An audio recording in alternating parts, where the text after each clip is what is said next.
Hello everyone, in this video I will go over my solution to the problem named book taken from today's Codeforces round. This problem is an excellent problem on dynamic programming and topological sort in a directed graph. In this problem I actually solved it, or I tried to solve it using a greedy algorithm and topological sorting, but that didn't work. So that gave me 3 wrong answers, and my fourth submission used dynamic programming to solve it. And this problem also demonstrates the key idea that dynamic programming is sometimes more correct and better than greedy. So let's try to solve this problem using dynamic programming and topological sorting. So in this problem we are basically given a book with n chapters, and for every particular chapter we need to read some chapters before that chapter to be able to understand it.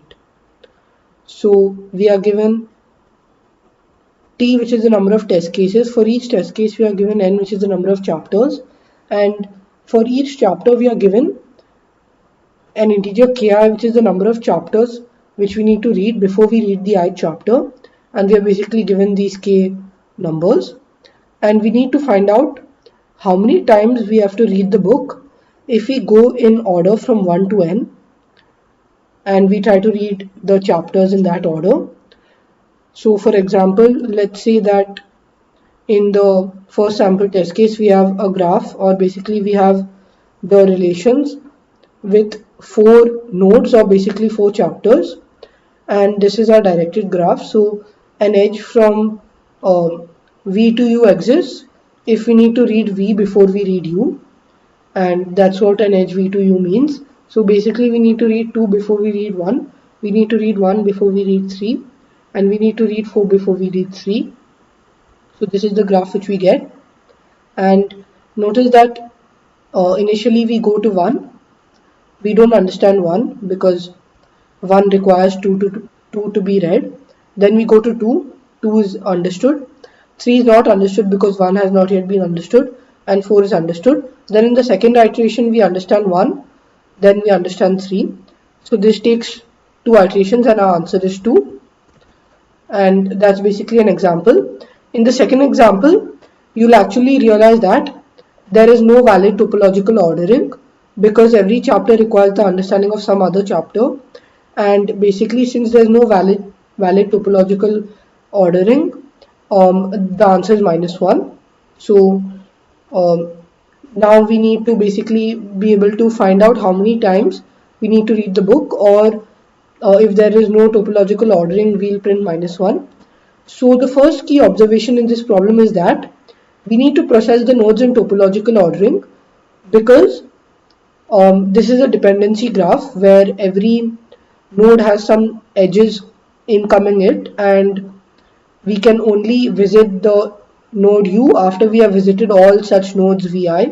So for example, if there were k such nodes vi, v1 to vk, then we need to visit all the nodes v1 through vk before we reach node u, and that's why we need to have a topological ordering, because that's the definition of a topological ordering.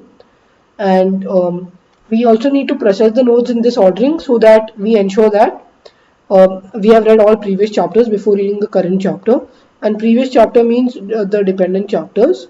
So we have read all the dependent chapters before we read the current chapter, and that's the first key observation. The second key observation is that we need to use dynamic programming to compute some quantity, so that dp state will be the following.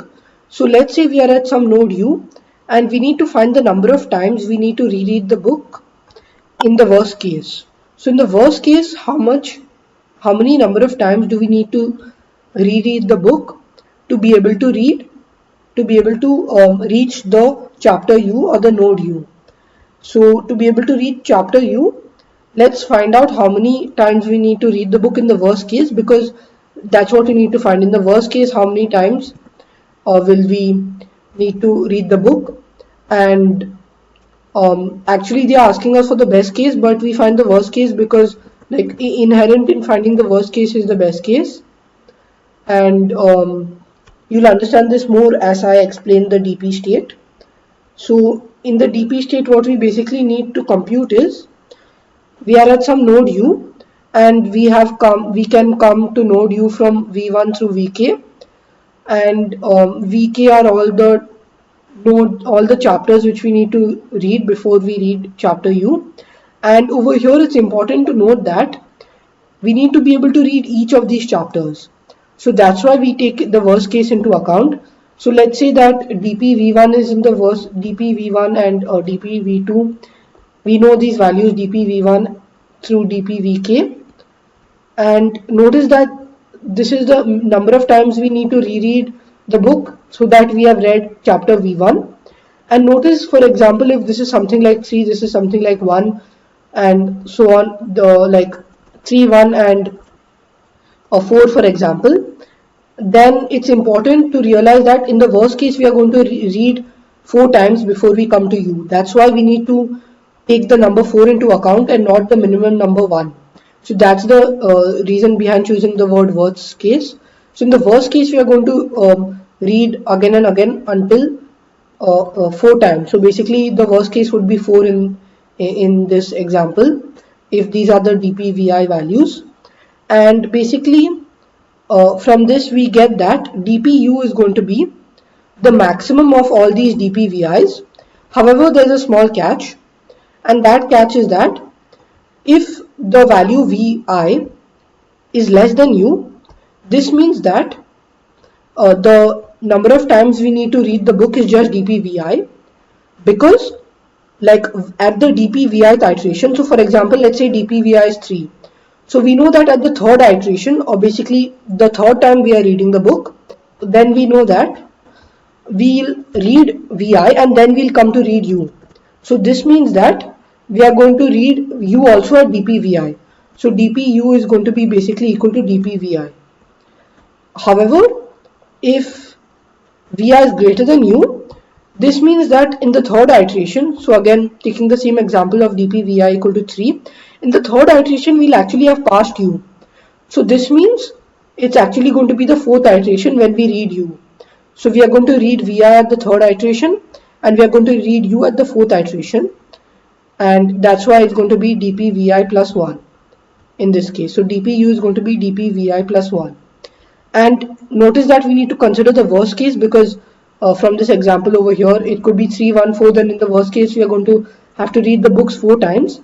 So that's why we are going to basically take dpu's maximum of dpvi plus 1 or plus 0, and that plus 1 or plus 0 will depend only on whether or not vi is greater than u. So it's going to be plus 1 if vi is greater than u, and plus 0 if vi is less than u, and this is I goes from 1 to k, or basically the nodes which come before u. So to do this, we can use a reverse adjacency list, which I'll show you in the implementation detail, but this is the main recurrence which we get, and the final answer is just the maximum of all the dpu values. The reason we take the maximum is because of what I just said.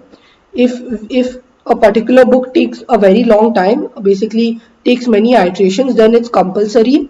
If a particular chapter number, to read that chapter number takes many iterations, then we need to go through all those iterations, because we can't complete the book without reading that chapter.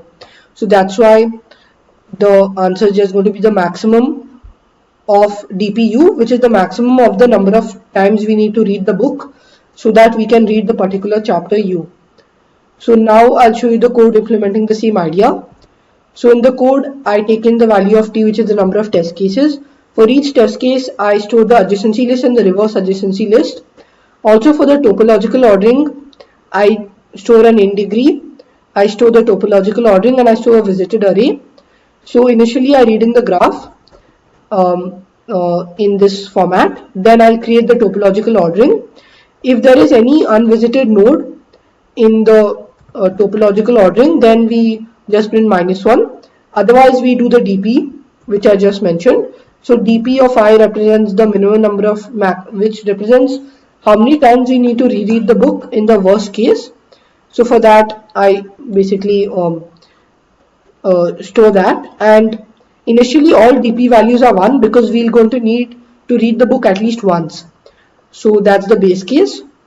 And in the recurrence, we'll go for each node in the topological ordering, and for all the nodes which are like before the current node u, so all the nodes in the reversed adjacency list of u, or basically for all vi which are before u, so for all v which are before u, if v is greater than u, we take dpv plus 1, otherwise we take dpv, and dpu is the maximum always, and the answer is maximum of answer comma dp of u. In the end we print this answer, and you can see that this code, the same code, actually gets accepted. So that's all for this problem. So as you could see in this problem, we learned how we could use the topological ordering and some dynamic programming to find out the optimal solution to a scheduling problem. So if you like this video, don't forget to give it a thumbs up. Also, do leave any doubts which you have in the comments down below, and I will try to answer them to the best of my abilities. Thank you.